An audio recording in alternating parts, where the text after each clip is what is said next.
Now, rice that's been simply boiled and steamed, delicious as a side, but what if we take it up just a notch to make it extra special? This is my Indian lemony rice and it is delicious. So we start off with some basmati rice. Now, I'm using this fantastic variety of basmati rice. It's dry aged, so it's got a slight golden colour and it's super fragrant as it's cooked. Now, what I've done is rinse the rice at least 3 to 4 times. I've also soaked it in water for 30 minutes and then I've drained it off. After that, I cook the rice with the absorption method. So that's about 2 cups of rice to 4 cups of water, and then you get this lovely, fluffy result. Look at that gorgeous rice.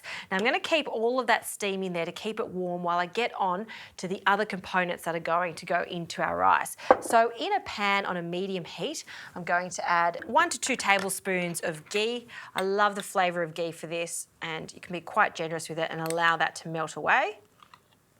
To that, I'll add some mustard seeds, and we just want them to start popping and become fragrant. I'll also add 2 chillies, so we'll just place them in whole just to really flavour the ghee. To this, I'll add some ginger, also some curry leaves. I've got some fresh ones. You can absolutely use dried curry leaves, and we'll just let that pop away. To this, I'm going to add some channa and urid dal. This is totally optional, but I love it because it gives a really nice crunch.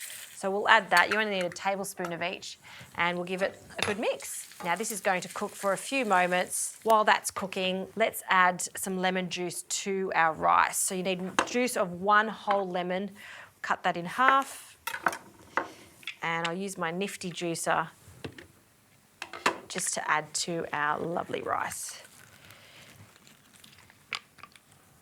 And the last bit. Okay, lid goes back on, and we'll also add some turmeric. That's the final spice we'll add. This is just ground turmeric, and again, give that a stir. A good pinch of salt, and one last stir.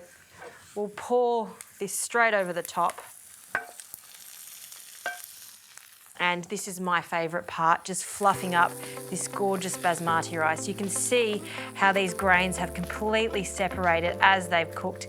It's not gluggy, it's just right. And look at that distinct long grain there. All right, let's serve this up and make sure you get lots of that crunchy ginger and curry leaves.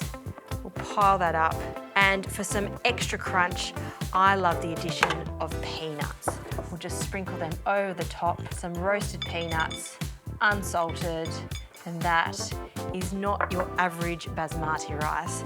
That is really taking it to the next level, using a little bit of ghee and flavouring it with gorgeous aromatics like chilli, ginger, and mustard seeds. And don't forget the lemon, that's a crucial part.